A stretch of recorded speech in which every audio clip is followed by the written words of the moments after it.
ውድ ጠለስ ሚዲያ ቤተሰቦች ሰላም ጤና ይስጥልን። ይህ በጠለስ ሚዲያ ባሳየ ደርቤ የሚቀርበው የሚያዝያ 27 ቀን 2018 ዓ.ም የዘወትር ፕሮግራማችን ነው።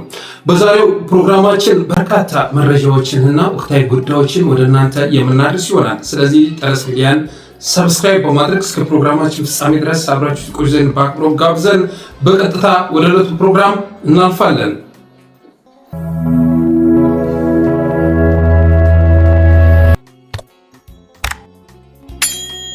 የመጀመሪያው ርዕሳችን የፌዴራል ፖሊስ ያወጣውን መግለጫ ይመለከታል። ዛሬ የፌዴራል ፖሊስ ኢትዮጵያውያንን በሳቅ ድክም ያደረገ መግለጫ ወጥቷል። በሳቅ ብቻም አይደለም፣ በንደትም የሚያንጨረጭር የመጨረሻ ምን አይነት አስቀያሚዎች እጅ ውስጥ ኢትዮጵያ ወደቀች የሚል ጥያቄ የሚያጭር መግለጫ አውጥቷል። ይሄ መግለጫ ምን ይላል? ባለስልጣናቶቼ ከአርቲስቶች ጋር በመመሳጠር የዘረፉት ብር 78 ቢሊዮን ብር ሆኖ ሳለ ሪፖርተር ጋዜጣ ግን ጨዋ እና ሀቀኛ ባለስልጣኖቼ ያልወሰዱትን ወሰዱ በማለት ያልዘረፉትን ዘረፉ በማለት 98 ሚሊዮን ብር አድርጎ በማቅረብ ህዝብን ስላደናገረ ልከሰው ነው ይላል ፌዴራል ፖሊስ። ግን ጉዳት የደረሰው 78 ቢሊዮን ብር ነው። ይኸውም የሙስና ወንጀል 7 ቢሊዮን ብር ይላል። ጉምሩክና ታክስ ወንጀሎች 6.4 ቢሊዮን ብር፣ የተደራጁና ልዩ ልዩ ወንጀሎች 13.7 ቢሊዮን ብር፣ ፋይናንስና ንግድ ነክ ወንጀሎች 44.9 ቢሊዮን ብር ነው። ይሄም በአጠቃላይ ሲደመር 78 ቢሆንም ሪፖርተር ግን 98 አድርጎ 20 ቢሊዮን ብር ጨምሮ በማቅረብ ጨዋ ባለስልጣናቶቼ ሀቀኛ ባለስልጣናቶቼ ያልበሉትን በልታችኋል ስላላቸው እከሷለሁ ብሏል። በጣም እኮ ነው የሚገርሙ፣ በጣም እኮ ነው የሚያሳዝነው፣ በጣም እኮ ነው የሚያስቀው። እነዚህ ሰዎች መቼም ሰው ስልጣን ላይ ሲቆይ የተወሰነ አገር ማስተዳደር ትርጓሜ የገባው ይመጣል ተብሎ ይታሰባል። ልምድ ያካብታል።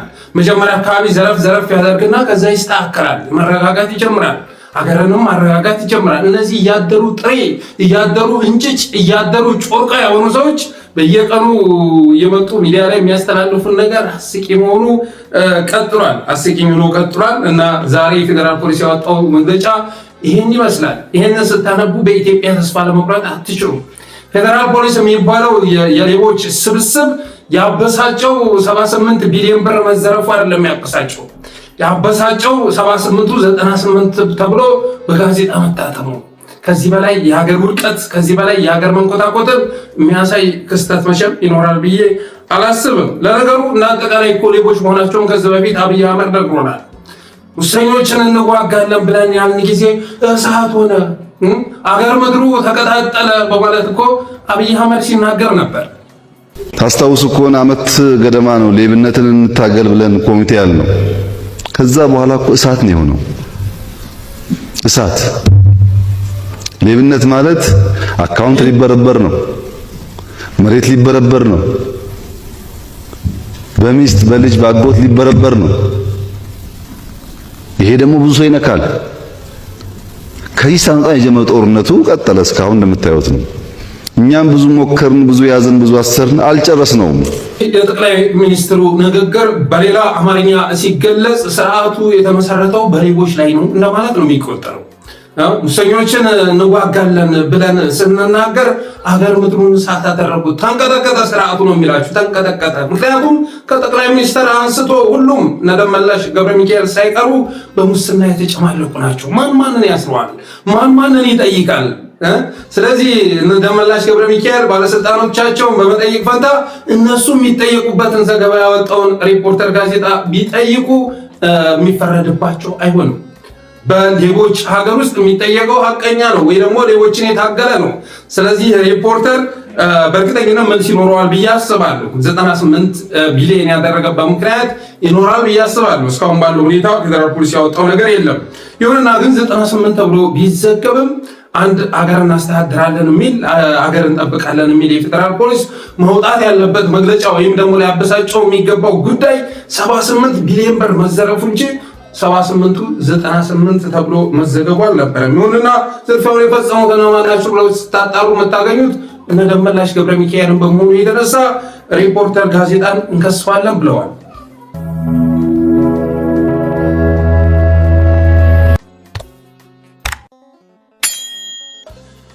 የፌዴራል ፖሊስ መግለጫ አበሳጭቶኝ ስለነበር እንኳን ለአርበኞች ቀን አደረሳችሁ ሳልል ቀጥታ ወደ መጀመሪያው ርዕስ ተሸጋገርኩ። ስለዚህ መላው ኢትዮጵያውያን እንኳን ለአርበኞች ቀን አደረሳችሁ እላለሁ። ዛሬ አርበኞች ቀን ነው። ይህም በማስመልከት አፋብን መግለጫ አውጥቷል፣ ቆንጆ መግለጫ አውጥቷል። ከዛ በማስከተል ደግሞ አብይ አህመድ መግለጫ አውጥቷል። አብይ አህመድ ለአርበኞች ቀን እንኳን አደረሳችሁ ብሎ መግለጫ ሲወጣ አስባችሁታል? አብይ መግለጫ ማውጣት ያለበት ለባንዳዎች ቀን ነበረ፣ ባንዳ መንግስት ነው። ምክንያቱም ኢትዮጵያን ለዩናይትድ አረብ ኤምሬትስ የሸጠ መንግስት ስለ አርበኞች ቀን የሚያወራበት ሞራል የለውም። ኢትዮጵያ እኮ ዛሬ በቅኝ ግዛት ውስጥ የምትገኝ ሀገር ነች አይደለም? በቅኝ ግዛት ውስጥ የምትገኝ ሀገር ነች እና አብይ አህመድ ለአርበኞች ቀን አደረሳችሁ ከሚል መግለጫ ጋር ስለ አርበኝነት ትርጓሜ ሲዘበዝብ መስማት በእጅጉ ያቅለሸልሻል። በአብይ አህመድ ዘመን እኮ የአርበኝነትና የባንዳነት ትርጉም ተገለባብጧል አይደለ? ብልጽግና ባንዳ ብሎ የሚጠራቸው እነማንን ነው ብላችሁ ስትጠይቁ በህዝብ ዘንድ እና አርበኛ የሚታዩትን ነው አይደለም? የእሱ አርበኞች ደግሞ ከህዝብ ጋር የተጣሉ ከሀገር ብሔራዊ ጥቅም ጋር የተጋጩ ናቸው። ስለዚህ ኢትዮጵያን ለዩናይትድ አረብ ኤምሬትስ የሸጠው ጠቅላይ ሚኒስትር ስለ አርበኞች ቀንና ስለ አርበኝነት የሚያወራበት ሞራል የለውም። ከዚህ ጋር በተያያዘ እንግዲህ በትናንትናው ዕለት አንድ ፕሮግራም ወደ እናንተ አድርሼ ነበር። ያ ፕሮግራምም የኢትዮጵያ ድሮኖች ሱዳን ገብተው ድብደባ ፈጸሙ የሚል ነበር። በነገራችን ላይ እነዚህ አይነት መረጃ ስናመጣ ማንም ሳይዘግበው ነው በጠለስ ሚዲያ አስቀድመን የዘገብ ነው። ለፕሮፓጋንዳ ወይ ለዜና ፍጆታ አይደለም። እንደዚህ አይነት ዜና አምጥተን የምንናገረው በተግባር የተፈጸመ ስለሆነ ነው። ከሳምንት በፊት ለምሳሌ ወደ 35 ኢትዮጵያውያን በአንድ ሳምንት ውስጥ ማለት ነው ወደ 35 ኢትዮጵያውያን ከሱዳን በተነሱ ድሮኖች አሶሳ እስከ አሶሳ ድረስ በመምጣት ጥቃት ፈጽመው 35 ዜጎች ተገለዋል፣ ንጹሃን ተገለዋል። ይሁንና በአንድ ግጭት ውስጥ በአንድ ጦርነት ውስጥ ዋናው ጥያቄ ጦርነቱን ማን ጀመረው የሚለው ነው። ማን ጀመረው፣ ጥቃቱን ማን ጀመረው የሚለውን ጥያቄ አንስታችሁ ወደ ኋላ ተጉዛችሁ ስትመረምሩ የምታገኙት አብይ አህመድ የሚል ሆኖ ታገኙታላችሁ። በመሆኑም እንግዲህ 35 ኢትዮጵያውያን ከተደበደቡ በኋላ አብይ አህመድ በትናንትናው ዕለት ካርቱም የሚገኘውን የሱዳን አየር ማረፊያንና የበከናን የኢታኖል ፋብሪካ መደብደቡ ተሰምቷል። ከባድ ጉዳት አድርሷል። ሱዳንም አምባሳደሯን ጠርታለች። የሱዳን መንግስት ድብደባው በኢትዮጵያና በኤሚሬትስ መካሄዱን አምኖ አጸፋውን እንደሚመልስ ለአሶሺየትድ ፕሬስ አሳውቋል። አጸፋውን እንመልሳለን፣ ጥቃቱ የተፈጸመው በኢትዮጵያና በኤሚሬትስ ነው በማለት ጋዜጣዊ መግለጫ ሰጥቷል። የውጭ ጉዳይ ሚኒስተርም ዛሬ መግለጫ አውጥቷል። ጉዳዩን ከማድበስበስ ወጥቶ ዛሬ መግለጫ አውጥቷል። በዛም መግለጫ ውንጀላውን ውድቅ አድርጓል። ከሱዳን በኩል እየቀረበ ያለው ውንጀላ ውድቅ አድርጎታል። የኢትዮጵያን የግዛት አንድነትና ብሔራዊ ደህንነት እየተጣሰ እንደሚገኝ ገልጿል። በሱዳን የኢትዮጵያ የግዛት አንድነትና ብሔራዊ ደህንነት እየተጣሰ መክረሙን ገልጿል። የቲፒኤልኤፍ ወታደሮች መሳሪያና የገንዘብ ድጋፍ እያገኙ ናቸው በማለት ከሷል። የኢትዮጵያ መሬት ወረዋል፣ የጸረ ኢትዮጵያ ኃይሎች ማዕከሉን አለች ሱዳን በማለት ወንጅሏል። እና በመጨረሻም የተኩስ አቁም ጥሪ አድርጓል። ከዚህ ጋር በተያያዘ ታዲያ የብልጽግና የሳይበር አርሚ እኛ አንዳንድ ፖስቶችን ስናጋራ ተው እንጂ አሳየ መሬታችንን የወረደችው እኮ ሱዳን ናት የሚል ዝባዝንጌ እያመጡ ኮሜንት ላይ እየለጠፉ ይገኛሉ። አልፋሽቃን ወረረችው እኮ፣ ደለሎን ወረረችው እኮ። እንዴ መሬታችን ተወስዶ ዝም ማለት አለብን እንዴ? ኦሪንቴሽን ተሰጥቷቸው ነው።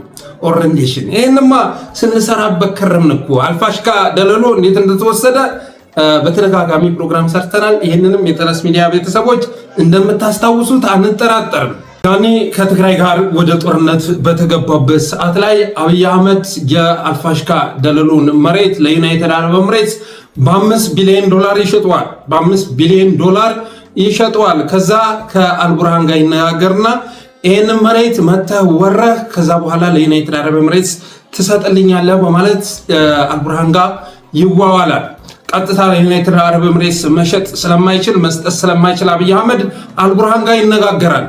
እኛ ከትግራይ ጋር በምንተታኮስበት ሰዓት ላይ አንተ መተህ አካባቢውን ትቆጣጠርና ለዩናይትድ አረብ ኤምሬትስ ትሰጥልኛለህ በማለት ይነጋገራል። ከዛ አልቡርሃን አካባቢውን ከተቆጣጠረ በኋላ ይሄ መሬትማ የኛ ታሪካዊ መሬት ነው በማለት የተስማማውን ሳይፈጽም ይቀራል። ስለዚህ ከሱዳን ጋር እየተካሄደ ባለው ጦርነት አብይ አህመድ እና ዩናይትድ አረብ ኤምሬትስ የሱዳኑን ጦርነት የሚያባብሱበት እና የአርኤስኤፍ ደጋፊ ሆነው የተከሰቱበት አንደኛው ምክንያት የአልፋሽጋ ደለሎ መሬት መሆኑ ይታወቃል። አብይ አህመድ ቤተመንግስት እየገነባ የሚገኘው ጫካ ቤተመንግስት እየገነባ የሚገኘው ደለሎን ሽጦ ነበረ። ደለሎን የዩናይትድ አረብ ኤምሬትስ የእርሻ መሬት ይሆን ዘንድ እንደምታውቁት ኤምሬትስን ጨምሮ በርካታ የአረብ ሀገራት የእርሻ መሬት ችግር አለባቸው። ስለዚህ አልፋሽጋን ሽጦ ነው ቤተመንግስት እየገነባ የሚገኘው። ይሄን ታሪክ ያወጣዋል፣ ወደፊት ታሪክ ያወጣዋል። እርግጥ ወልቃይት አካባቢ ያለው ኃይል የአካባቢ ስለተመለሰልኝ እኔ አልፋሽጋ ደለሎ ይቅርና ጎንደርስ ቢሸጥ ምን አገባኝ ብሎ የሚያስብ የመጨረሻ ራስ ወዳድ ተብሎ የሚገለጽ ስብስብ መሆኑ ይታወቃል። ስለዚህ አልፋሽጋ ኬዙ እንዳይነሳ አደረጉት እንጂ ምክንያቱ ይሄ ነው። ያም በመሆኑ የተነሳ ስለ አልፋሽጋ ሲጠየቁ አብይ አህመድም ሲመልስ የነበረው መልስ ይታወቃል። ብርሃኑ ጁላ ምን እያለ ሲመልስ እንደነበረ የምንረሳው አይደለም። ጎረቤትም አባጣብጠው እነሱ ወደሚፈልጉት ታርጌት እንድንገባላቸው አስበው እየሰሩ ያሉ፣ እኛ ደግሞ መሰስ ብለን እዛ ገብተን የእነሱን ዓላማ ማስፈጸም ስራ መስራት የለብንም እና ከሱዳኖች ጋር መንግስት እየተነጋገረ ነው። የአብይ ንግግርም የብርሃኑ ጁላ ንግግርም በቁራሽ መሬት ብለን ከሱዳን ጋር እንጣላም የሚል ነበር በወቅቱ ማለት ነው። በወቅቱ ምክንያቱም በጀኔራል አልቡርሃን ተስፋ ስላልቆረጡ፣ ስለዚህ በቁራሽ መሬት ብለን ከሱዳን ከጎረቤቶቻችን ጋር ወደ ጦርነት የምንገባበት ምክንያት የለም። አንዳንዶች ሊያስገቡን እየቋመጡ ቢሆንም በንግግር እንፈትዋለን፣ በውይይት እንፈትዋለን። አስቸኳዩ ነገር ትግራይ ላይ ያለውን ኃይል ማጥፋት ነው እያሉ ሲናገሩ እንደነበር የምንረሳው አይደለም። ያ መሬት ከሸጡ በኋላ ዛሬ ምንም ምን ምክንያት ይዘው መጡ። ተው እንጂ አሳየ። መሬታችንን የወረረችው እኮ ሱዳን ነች። አስቀድማ መሬታችንን በመውረር ግጭቱ እንዲነሳ ያደረገችው እኮ ሱዳን ነች። መሬታችን ተወስቶ ሊቀር ነው እንዴ እያሉ እየተወራጩ ይገኛሉ። እነባጫ የአማራ መሬት መወሰዱ ከንክኗቸው አባቴ የአማራ መሬት ተወረረ ብሎ ኦህዴድ ጦርነት ሲገባ አስበዋል? ሽመልስ አብዲሳ አብይ አህመድ የአማራ መሬት በሱዳን ተወረረብን ብለው ወደ ጦርነት ሲገቡ እነሱ የሚቆጫቸው እንደውም የሱዳን ጦር አልፋሽጋ ደለሎ ላይ መቆሙ ነው። አልፎ እስከ ጎንደር ቢመጣ ደስታውን የሚችሉት አይደለም። ጎጃም መጥቶ ቢያጥለቀልቀው ደስታቸውን አይችሉትም። እና ይሄ የውሸት ምክንያት መሆኑ መታወቅ አለበት። በተረፈ ግን ተቃዋሚ ፓርቲዎችም ይሁን የትጥቅ ትግል እያደረጉ ያሉ ኃይሎች አብይ አህመድ በሱዳን ላይ የሚፈጽመውን ጥቃት ማውገዝ አለባቸው። ጥቃቱ አብይ የዩናይትድ አረብ ኤምሬትስ ቅጥረኛ ሆኖ የሚያከናውነው በመሆኑ የተነሳ ይህን ጉዳይ ማውገዝ አለባቸው። ኦህዴድንና አብይን እንጂ ኢትዮጵያን የማይወክል መሆኑን መግለጽ አለባቸው። የአፍሪካ ህብረት መቀመጫ የሆነችውን ሀገር አይወክልም በማለት ማሳወቅ አለባቸው። በተረፈ አብይ አህመድ ከሱዳን ጋር ወደ ጦርነት መግባቱ ለአማራ ሀገር ውስጥ ላሉ ኃይሎች ትልቅ ረፍት ነው ማለት ይቻላል። ትልቅ ረፍት ነው። ትናንት ቢያንስ የእሱ ድሮኖች ሱዳንን ሲደበድቡ አሉ። በካርቱም ድረስ ዘልቀው ገብተው ሲደበድቡ አሉ። የአስራ ባይኖርባቸው ኑሮ ባህር ዳር ላይ ድብደባ ይፈጽሙ ነበር። የሆነ አካባቢ ላይ ድብደባ ይፈጽሙ ነበር። ስለዚህ አብይን የሚያባትል ኃይል በየአቅጣጫው መከሰቱ አገር ውስጥ ላሉ ኃይሎች ምቹ አጋጣሚ ነው። ግን አቋማቸውን ደግሞ መግለጽ አለባቸው። ይህን አጋጣሚ በመጠቀም አብይ አህመድ ሱዳን ላይ የሚፈጽመው ጥቃት የአፍሪካ ህብረት መቀመጫ የሆነችውን አገር አይወክልም፣ የኤሚሬትስ ቅጥረኛ ሆኖ የሚያካሄደው ውድመት መሆኑ መታወቅ አለበት የሚል መግለጫ ማውጣት ያለባቸው ይመስለኛል።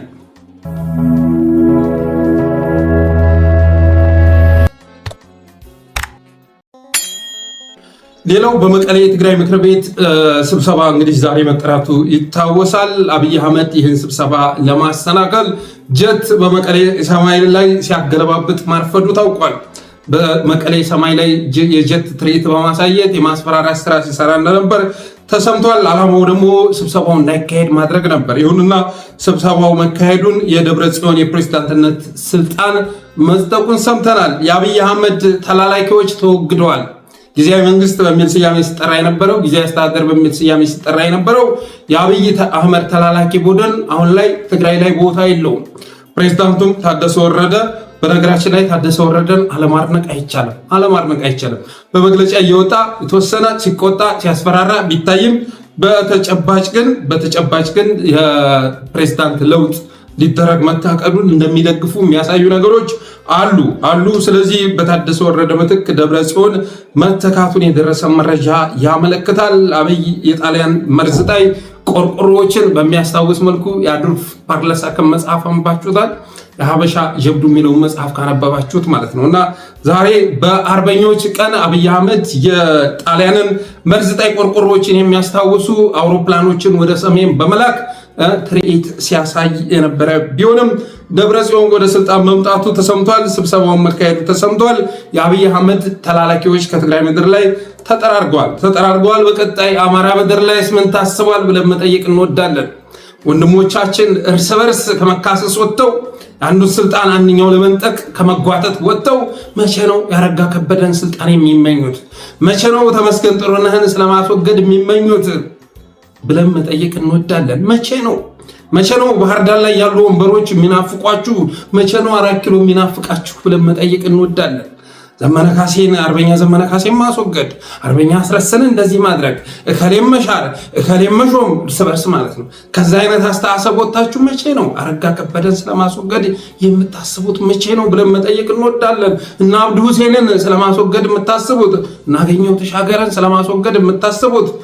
እና ሌሎችንም የባዕደንና የኦህዴድ አመራሮች እስከ 4 ኪሎ ድረስ የሚረዝ ህልም አንግባችሁ የምትንቀሳቀሱት መቼ ነው ማለት እንወዳለን።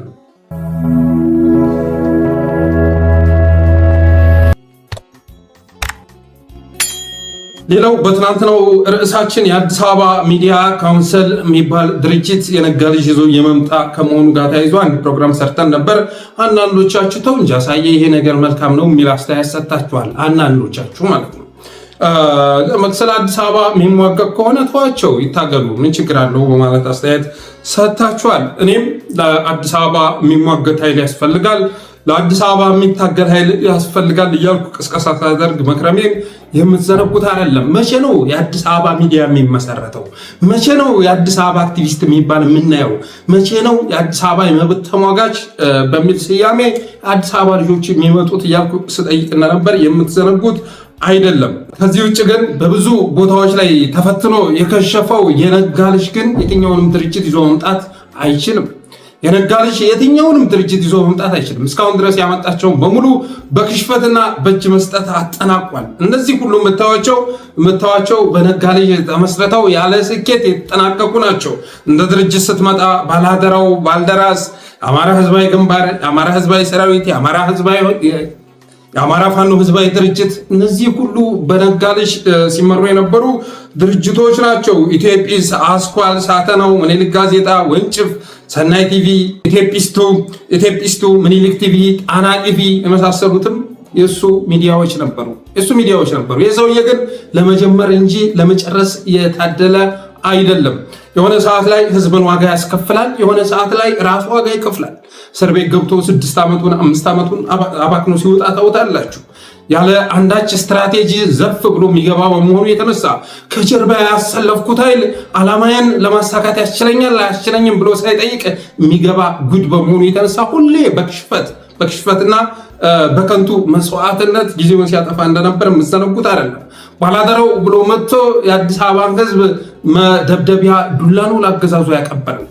ባላደራው ወይም ባልደራስ ምንድነው ያሳካው ብላችሁ ብትጠይቁ የአዲስ አበባ የነቁ የአዲስ አበባ ልጆችን መደብደቢያ ዱላ ሆኖ አገልግሏል።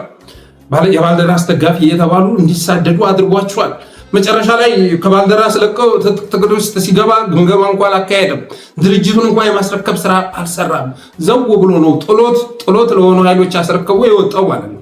ትናንት ግን ባላደራው ላይ ባልደራስ ላይ ሲታገል ሰናይት የምትባል ዛሬ አበይ ተኪቸው ላይ እየቀረበች ትተነትናለች። እንደ ሰናይት ያሉ ሰላዮችን በስሩ ሰክስጎ ነበረ። የአዲስ አበባ ልጆች አደራጅቶ በርካቶችን ዋጋ ያስከፈለው እነ ሰናይትን እነ ኤርሚያስ ለገሰን ነበር ከስሩ ያደራጀው።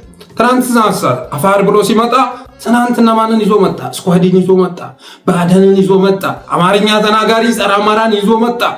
የዜግነት ፖለቲካ አራምዳለሁ የሚል ግን በዋናነት አማራ ጠል የሆነን ኃይል ከጀርባው አደራጅቶ መጣ። ምክንያቱም ለሱ ስልጣኑን እስካስከበራችሁለት ድረስ ፕሬዝዳንት አንተነህ ሰብሳቢ አንተነህ እስካላችሁ ድረስ ትናንት እንዳልኩት ሸኔ ሆኑ ወያኔ ሆኑ የነጋ ልጅ ግድ አይሰጠውም። ስለዚህ ሁሌም ቢሆን የሱ ችግር የሚመነጨው ከዚህ ነው። ሰብሳቢ ለመሆን ካለው ምኞት የተነሳ ከጀርባው የሚያደራጀው አይጡንም ጉርጡንም ነው ሰብስቦ የሚመጣው። ያ ከጀርባው ያደራጀው አይጥና ጉርጥ ግን በቀጣይ የተሰባሰበውን ኃይል ሲያስፈለው ደግሞ ታያላችሁ እና ካለፈው ስህተት አይማርም ሰውየው። አሁን ትናንት ወደ ፌስቡክ ላይ ስንጽፍ መጥቶ እየተከላከለን ያለው ማን ነው? የብልጽግና የሳይበር አርሚ ነው። ፎቶውን ይዘው እያንዘፋዘፉ ይገኛሉ። ይሄ የኢትዮጵያ የቁርጥ ቀን ልጅ ላይ ዘመቻ የሚከፍቱት የወያኔ ተላላኪዎች ናቸው፣ የሻዕቢያ እንትኖች ናቸው አይነት ዝባዝንኬ ይዘው ዛሬ እየተከላከሉለት የሚገኙት የብልጽግና የሳይበር አርሚዎች ናቸው። እነዚህ አይነት ኃይል ሲደግፍህ ምን እየተካሄደ ነው ብለህ መጠየቅ አለብህ። እኔ ለምሳሌ የሆነች ፖስት ጽፌ የብልጽግና የሳይበር አርሚ ዛሬ ያሳየ መልካም ሀሳብ አስተላለፍ ከካለኝ እጠይቃለሁ። ምን ላይ ተሳስቼ ነው? ለአማራ ህዝብ የሚጠቅም ሀሳብ ካስተላለፍኩ ያ የሳይበር አርሚ እንደማይደግፈኝ አውቃለሁ። ስለዚህ የሆነ ቦታ ስተሰርቻለሁ ማለት ነው። ራሴን ገመግማለሁ፣ ይቅርታ ጠይቃለሁ እንዳጠፋሁ አውቄ ማለት ነው። ስለዚህ ያ ኃይል ሲደግፈው የነጋ ልጅም ምንድነው ያጠፋሁት? ምንድነው የተሳሳትኩት? በቀጣይ ያሰብኩት ነገር የሚጠቅመው ህዝብን ነው ወይስ አገዛዙን ነው ብሎ መጠየቅ ይገባው ነበር። አይጠይቅም አባቴ። መጨረሻ ላይ በክሽፈት እንኳን አጠናቆ ግምገማ ማካሄድ አይችልም። ግምገማ ያካሄደበትን ጊዜ እኔ አላስታውስም። ባለፈው ከጎኔ ያሰለፍኳቸው አርበኛ ተብዬዎች በሙሉ ዛሬ ኢቲቪና ፋና ላይ እየወጡ የሚተነትኑት የት ቦታ ተሳስቼ ነው? የት ቦታ ነበር እነዚህን ሰዎች እና አርበኛ የተቀበልኳቸው? እኔ ነኝ ወደዛ ክህደት ጎዳና ያስገባኋቸው? እነሱ ናቸው የካዱት። በእኔ እምነት እሱ ነው ወደ ክህደት ጎዳና ያስገባቸው። ኃላፊነቱን ሪስኩን እኔ ወስዳለሁ ብሎ ነው ዳውንት ቅንጭብት ስር ከአፍሪካ ህብረትና ከኢዩ ሰዎች ጋር ከኢጋድ ሰዎች ጋር እንዲሰባሰቡ ያደረጋቸው እሱ ነው። እሱ ትእዛዝ መሰረት ነው። በኋላ ሲጋለጥበት እሱ ሲሸሽ እነሱ በድርድሩ ገፉበት ማለት ነው። ገፉበት እና አሁን ላይ ተሰልፈው ወጥተው በየተራ እየወጡ በአማራ ህዝብ ላይ ጸረ አማራ ፕሮፓጋንዳ እየነሱ ይገኛሉ። ከዛ ምንም የወሰደው ሌሰን የለም። ትናንት ባልደራስ ብሎ ይዞት ከመጣው ድርጅት የወሰደው ሌሰን የለም። ከአንዱ ወደ አንዱ ሲዘል ያለ ምንም ግምገማ ነው፣ ያለ ምንም ይቅርታ ነው። አጥፍቻለሁ የሚል ጥያቄ እንኳ አላቀረበም፣ እስካሁን ድረስ ለህዝብ አላቀረበም። ይሁንና አሁንም የብልጽግና ሰዎች እየደገፉት ይገኛሉ። በእርግጠኝነት እነግራችኋለሁ። አንዳንዶቹ ተሸውዳችሁ እንጂ የአዲስ አበባ ሚዲያ ካውንስል ብሎ ስለመጣ ለአዲስ አበባ የሚታገል ከመሰላችሁ ተሳስታችኋል። እኔ በተጨባጭ እንትኖቹን አመራሮችንም አውቃቸዋለሁ። አንድም ቀን አገዛዙን ታክሎ አያውቁም። የነጋን ልጅ በሚዲያ የሚደግፉ ሰዎች ብልጽግናን የታገሉበትን ጊዜ አንድ ቀን እንኳን ልታመጡ አትችሉም። አንድ ፖስት፣ አንድ ቪዲዮ ልታመጧቸው። ሁሌ የሚታገሉት ማንን ነበር? ዘመነ ካሴን ነበረ፣ መሪ ወዳጆን ነበረ፣ ወይ ከትግራይ ጋር ነበር ግብ ሲገጥሙ የምታገኟቸው። አማራውን ነበር፣ የአማራ ብሔርተኝነትን ነበር፣ የአማራ ሚዲያዎችን ነበር የሚታገሉት። እንደዛ ነበረ። ብልጽግናን ታግሎ አያውቁም። አሁንም ቢሆን አዲስ አበባ ላይ ያለውን ኦህዴዳዊ አገዛዝ አይደለም የሚታገሉት። የአማራ ብሎ ቢመጣ ተቀባይነት እንደማያገኝ ይረዳል። ስለዚህ ያለው አማራጭ ምንድን ነው? የአዲስ አበባ ብሎ መጥቶ አማራውን መታገል ነው። የአዲስ አበባ ሚዲያ ካውንስል የሚታገለው ማንን ነው ካላችሁ፣ የአማራ ሚዲያ ካውንስልን ነው። ጀምረውታል።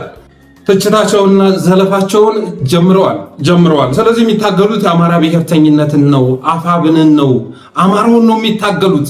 ይህንን ማወቅ ያስፈልጋል። ዓላማው በአዲስ አበባ ስም የአማራ ብሔርተኝነት የሰሜን ጥምረትን የሚታገል አርሚ መገንባት ነው። የሳይበርም የምድርም አርሚ፣ ምድሩም ላይ አኩራፊዎችን የማሰባሰብ ስራ እየተሰራ መሆኑን ነግሬያቸዋለሁ። ስለዚህ አዲስ አበባ ሲባል የአዲስ አበባ ከመሰላችሁ ተሳስታችኋል። በተረፈ ግን ከብርሃኑ ነጋና ከስብሃት ነጋ በላይ ይሄኛው የነጋ ልጅ በኢትዮጵያም ላይ በአማራም ላይ ጉዳት እንዳደረሰ እንዳትዘነጉት። እኔ ግምገማ ይሄ ነው። ከብርሃኑ ነጋ ከስብሃት ነጋ ባልተናነሰ መልኩ ይሄኛው የነጋ ልጅ ብዙ ጉዳት አድርሷል በአማራ ትግል ላይ። አንድ ጊዜ ላለፉት 3 ዓመታት ወደ አማራ ትግል ውስጥ ከገባ በኋላ ስልጠና የሰጠበት የማደራጀት ስራ የሰራበትን ምናምን ጊዜ ልታስታውሱ አትችሉ። ሲበታትን ነበር፣ የጎንዮሽ ትግል ሲለኩስ ነበረ፣ የማጋጨት ስራ ሲሰራ ነበር። ሚዲያዎችም አገዛዙን ትተው እሱን እንዲታገሉ የሚያደርግ ስራ ሲሰራ ነበር። ስለዚህ ይህ ግለሰብ ተፈትኖ የከሸፈ በመሆኑ የተነሳ የአዲስ አበባ ሕዝብ የሱ መለማመጃ የላቦራቶሪ አይጥ አይደለም። ያለአንድ ስትራቴጂ ያለአንድ ሀሳብ በደመነፍስ አይጡንም ጉርጡንም ሰብስቦ እየመጣ አዲስ አበባ ላይ ያለውን አማራና አማርኛ ተናጋሪም እንዲያስበላው እንዲያስመጣው ልንፈቅድለት አይገባም። እሱ ሰውዬ ተፈትሾ በተለያዩ ነገሮች ታይቶ የከሸፈ በመሆኑ የተነሳ ይበቃል ነው ሊባል የሚገባው።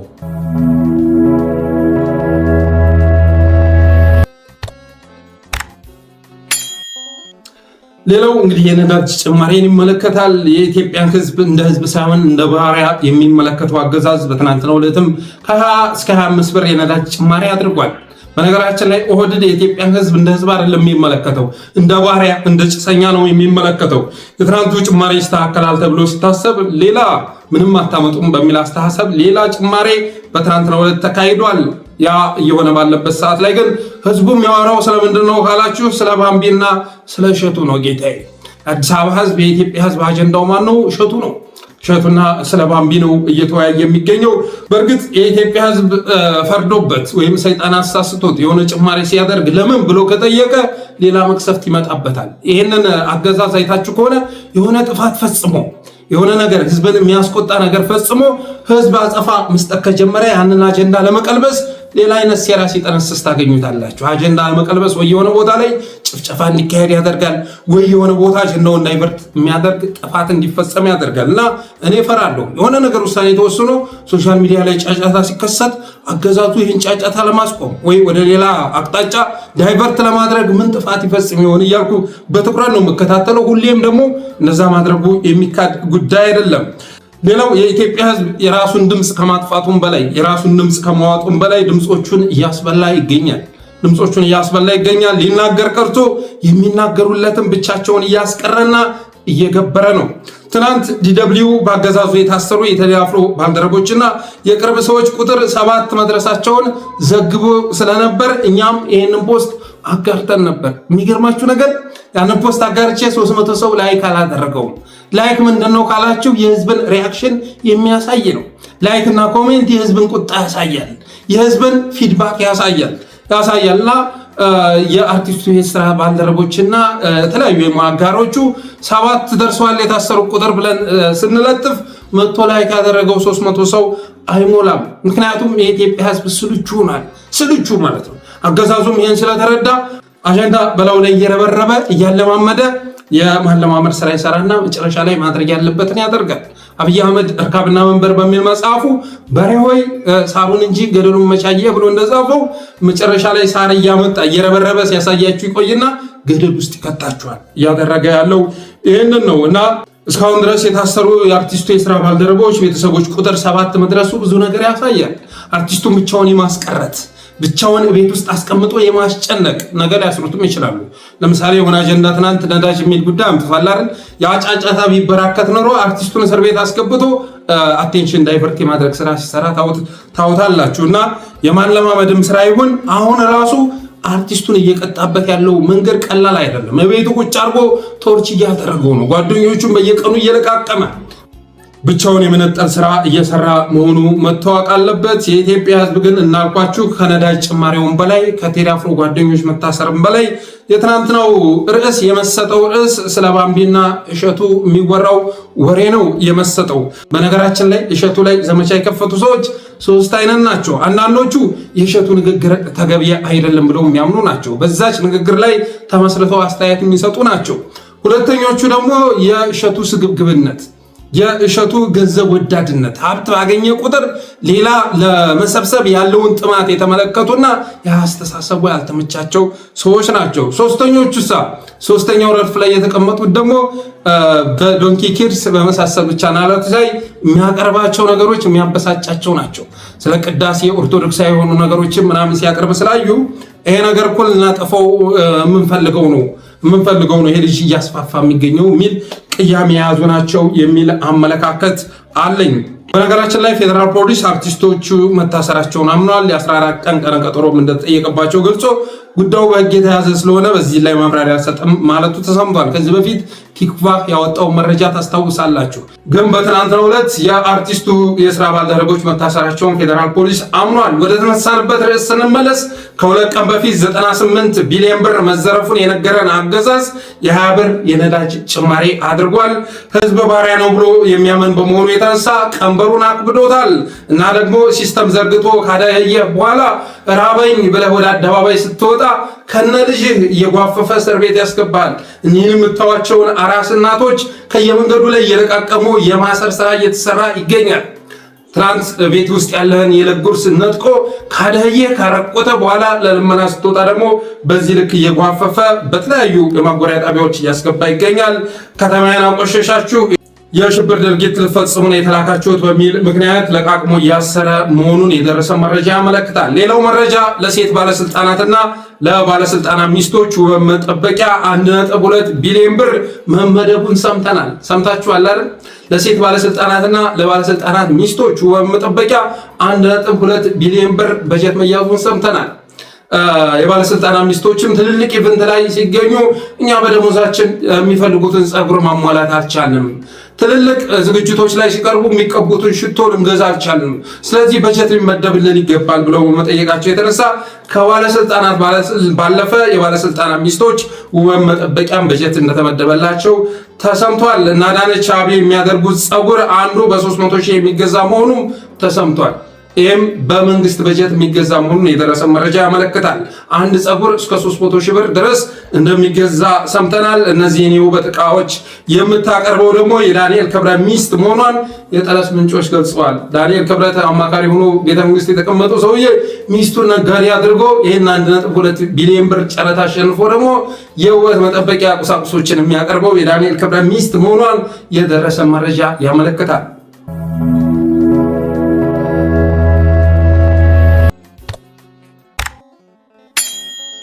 ሌላው ትብብር ለኢትዮጵያ አንድነት ያወጣው መግለጫ ይመለከታል። ትብብር ለኢትዮጵያ አንድነት ዛሬ በወጣው መግለጫ 3 ነገሮችን ጠይቋል። 4 ነገሮችን። 1. የደቡብ አፍሪካ መንግስት በኢትዮጵያውያንና በመላው አፍሪካውያን ላይ እየደረሰ ያለውን የግፍ ግድያና ማሳደድ እንዲያስቆም፣ ለሞቱትም አግባብ ያለው መቋቋሚያና ካሳ እንዲሰጥ አፍሪካ ህብረትና ዓለም አቀፍ ተቋማት ጫና እንዳደርጉ እንጠይቃለን ብሏል። 2. የኢትዮጵያ መንግስት በደቡብ አፍሪካ የሚካሄደው የግፍ ግድያ ማስቆም የዲፕሎማሲ ስራ ሁሉ ቁንጮ መሆኑን መረዳት አለበት ብለን እናምናለን ብሏል። ውቅያኖስ አቋርጦ ስለ ሌሎች ሀገር ዜጎች መገደል ጥብቅና ሲቆም ያየ ነው። የደቡብ አፍሪካ መንግስት ይህንን በጉያው የሚፈጸም የግፍ ግድያ ማስቆም ካልቻለ በአፍሪካ ህብረት ያለውን ተሳትፎ ጭምር እንዲያወጠን ከሌሎች አፍሪካውያን ጋር በመሆን ግፊት እንዲያደርግ ጥሪ እናቀርባለን ብሏል። 3.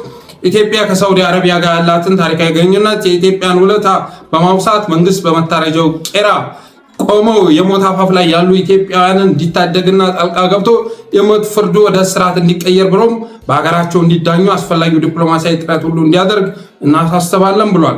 4. መንግስት የችግሩ መነሻ የሆነውን በሀገር ውስጥ መኖር የማያስችሉና ለስደት የሚዳረጉ ሀገራዊ ቀውሶችን እንዲያስቆም እናሳስባለን በማለት መግለጫ አውጥቷል። ከፓርቲዎች ይልቅ እኛ ሚዲያዎች እየቀደም እንገኛለን። እነዚህን ነገሮች ከሰራንባቸው 5-6 ቀን አካባቢ ሆኖናል።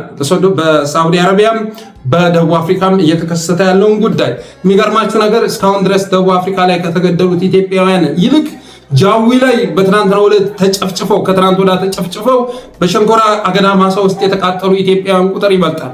18 ወጣቶች ከሚኒባስ ላይ እንዲወርዱ ተደርጎ ለፋኖ መረጃ ሰጥታችኋል በሚል ምክንያት ጃዊ ላይ በአማራ አድማ በታኝና ሚሊሻ ሸንኮራ አገዳ ማሳ ውስጥ እንዲቃጠሉ ተደርጓል።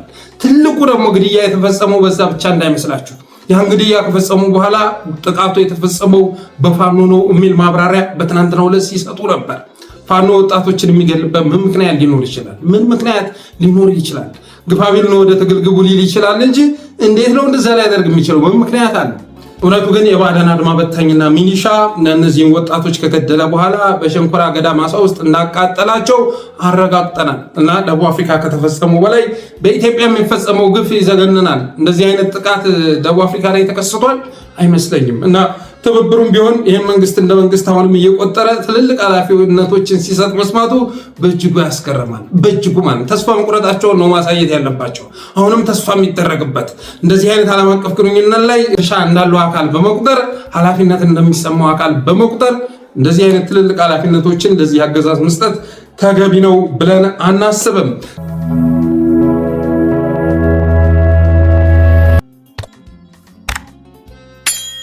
ሌላው የመጨረሻ አጭር ፕሮግራማችን ደረሰኝን በተመለከተ አንድ ወዳጃችን ትናንት ያቀረበውን ምሬት ይመለከታል። ደረሰኝ በብርሃንና ሰላም ነው የሚታተመው ተባለ። ከፈል ሌላ ቦታ የታተመው እስከ ታህሳስ 30 2018 አስወግዱ፣ ያላስወገደ ይቀጣል ተባለ። አስወገድን አለ። ብርሃንና ሰላም ገና ሚያዝያ 2017 ያመለከቱት ጋር ነው ያለው ይሉሃል። ካሽ ሬጂስተር ለማውጣትም ወረፋ ነው። የአምናን ግብር ዘንድሮም ድገሙት ተብሎ እየከፈልን ነው አለ። ባለስልጣናቱ ብሩን መንዝረው እያወጡት ነው።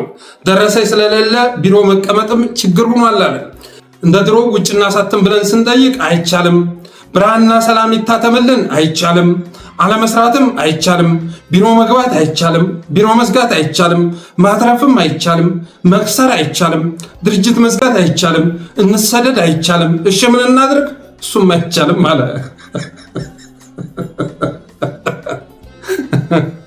በደርግ ዘመን በየቦታው ወረፋ ሆኖ ሰውየው ተማረራሉ አለ። ከዚህ ፖስት ስር የተሰጠ ኮሜንት ነው። በደርግ ዘመን በየቦታው ወረፋ ሆኖ ሰውየው ተማረራሉ። ቀበሌ ቢሄድ ወረፋ፣ ህብረቱ ቢሄድ ወረፋ፣ አውቶቡስ ለመሰለፍ ቢያስብ ረጅም ወረፋ። በጣም ይማረርና ሽጉጡን ይዞ ወደ ደርግ ጽሕፈት ቤት ያመራል። ወደነ ሲባል ይህንን ኑሯችንን ሰልፍ ያደረገብንን ስርዓት የሚመራውን ሰውዬ ለመግደል ፈልጌ ነው በማለት ይመልሳል። ይሄኔ አንድ በጣም ረዘም ያለ ሰውዬ ሂድና ዛጋ ተሰለፍ በማለት ያሳየዋል ይላል። ሰውየውም ዞሮ ሲመለከት መንግስቱን ለመግደል የተሰለፈው ህዝብ ቁጥር ታክሲ ላይ ካጋጠሙ ህዝብ ቁጥር በልጦ ያገኘዋል የሚል ቀልድ አጋርቷል። እና ኢትዮጵያ ያለችበት ሁኔታ ይህን ይመስላል። አገር ለማደናገር የተፈጠሩ ጉዶች፣ በየቀኑ አመታት በተቆጠረ ቁጥር ልምድ የማያካብቱ ጉዶች ስልጣን ላይ በቆዩ ቁጥር እንዴት ሀገር መመራት እንደሚቻል ሳይሆን እንዴት መዘረፍ እንደሚቻል የሚያውቁ፣ እንዴት ሀገር ማፍረስ እንደሚቻል የሚያውቁ ጉዶች በግጭትና ትርምስ ውስጥ ሀገር እያራቆቱ መሰንበት የመረጡ ጉዶች ሁሉንም እያደናገሩት ይገኛሉ። ለዚህ ሁሉ መፍትሄው ግን ይሄ አገዛዝ እስካለ ድረስ ህይወት የሚባል ነገር አይታሰብም። በየጊዜው እያመጣ ኑሮንም እያስወደደ ነው። መኖር አልቻለም በሚል አቋም በጋራ አገዛዙን ለማስወገድ መንቀሳቀስ ነው እላለሁ። በተረፈ አብራችሁ ስለቆያችሁ አመሰግናለሁ። የጠለስ ሚዲያ ሜምበር ሰብስክራይበር በመሆን ስቲከሮችን በማበረከት ብሎም ዝግጅታችንን ላይክ፣ ሼር እያደረጋችሁ ሌሎች በማጋራት ጠለስ ሚዲያን አበረታቱ ብዬ የዛሬ ዝግጅቴን እቋጫለሁ። ክበሩልኝ።